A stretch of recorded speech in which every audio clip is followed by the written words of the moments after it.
merging of the heavens and earth prayer. Then we're going to meditate for a little bit, getting ready for the Parsha. L'shem Yaku Kedusha Brihu Ushinate Bi'ilu Imu Vayhe Chemyuki Bevavke B'Yidach Shalom B'Shem Kozreo Kolam Amen. And now for meditation, we're just going to let the energy come through me into you, and it really will make sense. It's called inter-inclusion, and it's a very important Torah principle, which is the energies can move through, spiritual energies for me can move through into you, activating you. And we'll see in this Parsha about it as a Torah principle in general. But for the moment, we're just going to look in and meditate for 10 minutes.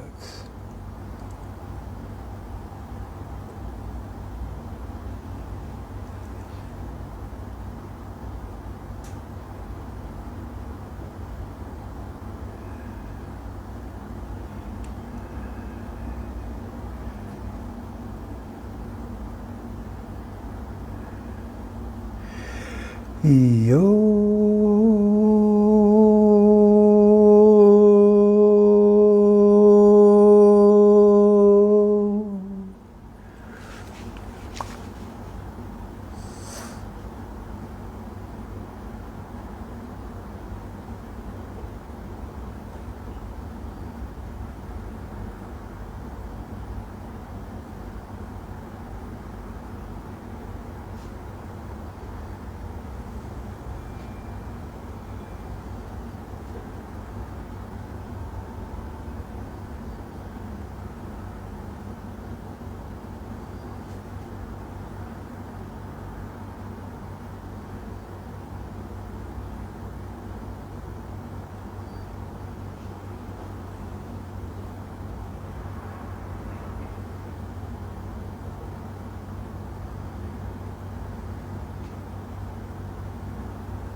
Slowly come out of meditation.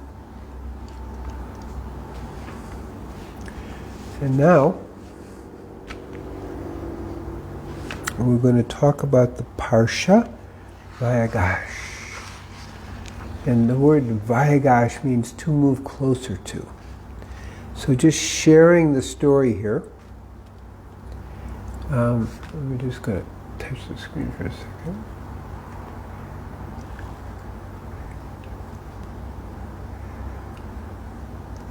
We're just sharing the story. And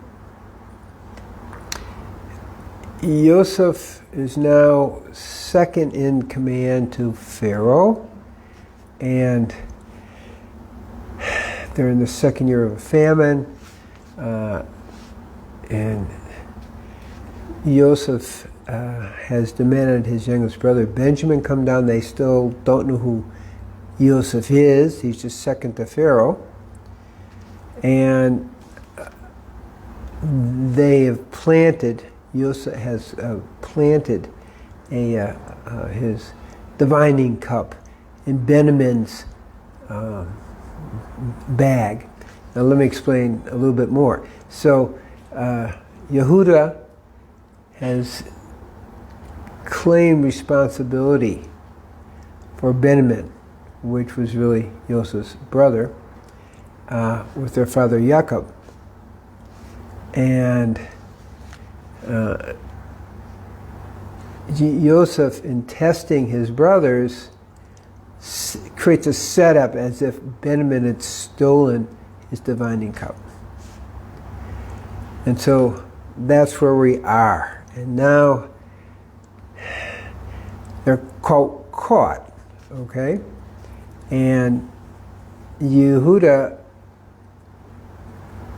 makes a decision to come closer to the second to Pharaoh and proclaim not only their innocence, but to say, take me instead of Benjamin. Now at this point, and it's a very impassioned speech, it's the final resolution, because it was Yehuda who had recommended that they sell Yosef into slavery. And so it's the final tikkun, the final healing of that imbalance, really for all the brothers. And Yosef is so blown out by, it's like, this is very profound, that he reveals himself to his brothers, begins to cry, and they hug. He hugs Benjamin, they hug each other. All Egypt seems to know what happened.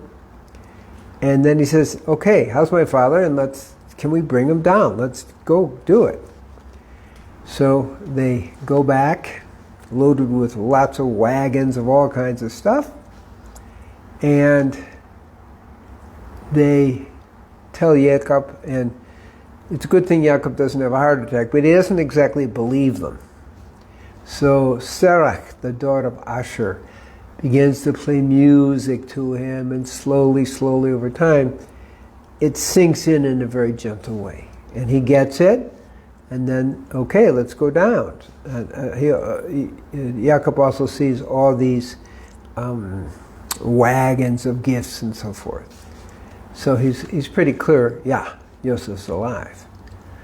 And so they choose to go down, and they step at Beersheba, and God says, go ahead, go down, you're fulfilling prophecy, and Joseph will be the one to close your eyes, meaning when you die, he'll close your eyes, and you will be returned to the land. So they go down, they have the connection, and that's kind of the first part of the story. The most important thing to get is that Yehuda, in approaching Yosef about Benjamin, is actually becomes the lineage of kingship. He grows so much in the spiritual exchange, and so does Yosef. Yosef is what we call the Zadok, the very high spiritual being, and Yehuda is the Baal Teshuvah, and they come together, and there's really an exchange of spiritual energy, and we call that inter-inclusion. And that's a very, very important principle. It's the same principle I talked about where Abraham was offering Yitzhak, and there was really a subtle exchange of spiritual energies, and they both became liberated. And this is really what happened with Yehuda and Yosef, and they both became elevated and liberated. They both became, with the Zadok and the Baal Teshuvah, they went to a higher state, but really one of very high spiritual frequency. And so the principle of inter-inclusion is about the exchange of sharing literally spiritual energies. When I'm giving what we call Haniha, biblically, or Shaktipat, part of me actually does go into you. Part of my soul goes into you. Part of my soul energy goes into you and enhances that. And it turns out it's a very much a biblical principle, because we have Moshe activating the elders, and they're dancing with flames of fire above their head for 39 days. And then Moshe sends the energy into Yehoshua, and the Spirit's in him. So this principle is there. The principle of inter-inclusion. And that's where literally a part of your spiritual energy goes into another person. Now, there are different levels of that. Okay? Level 1 is you move closer. You have more of a soul connection. The deepest level, that's what I'm talking about. Is literally a part of your soul goes into the other person.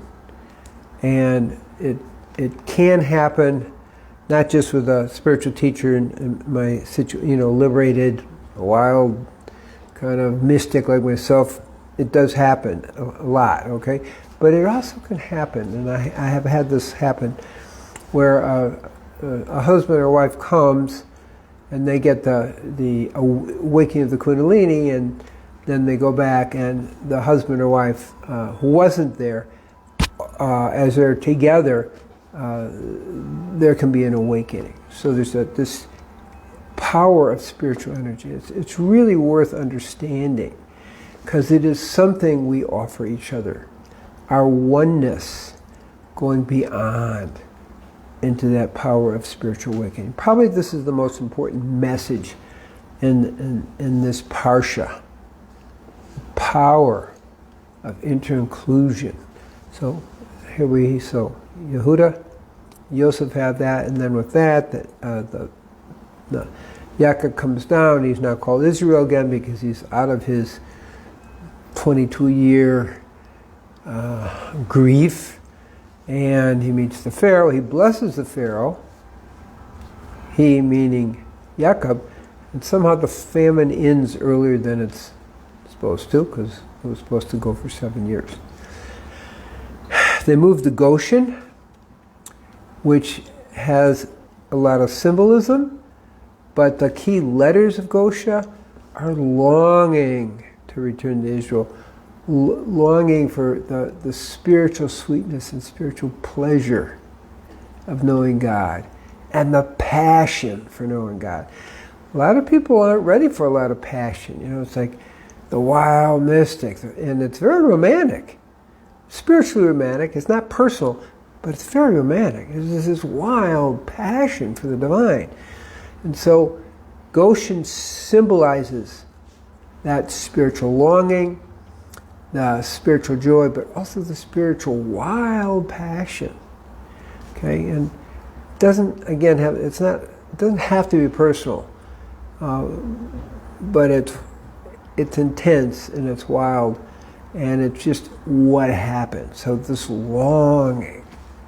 Okay, so that's what Goshen stands for. And so the Parsha really, in essence, ends at that point in terms of what we're really talking about.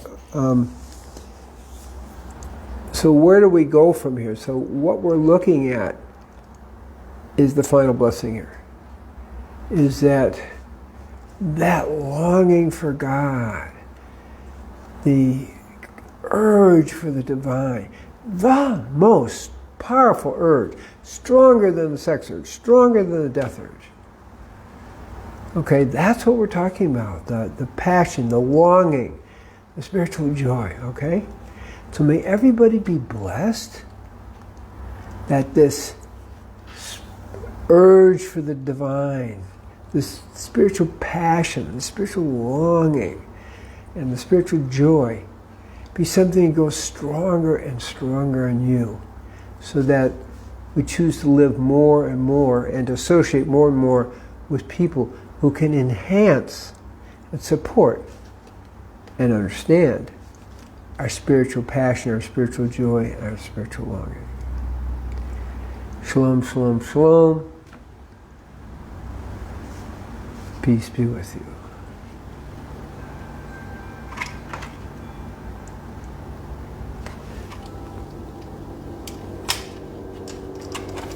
Okay, we're just having a little trouble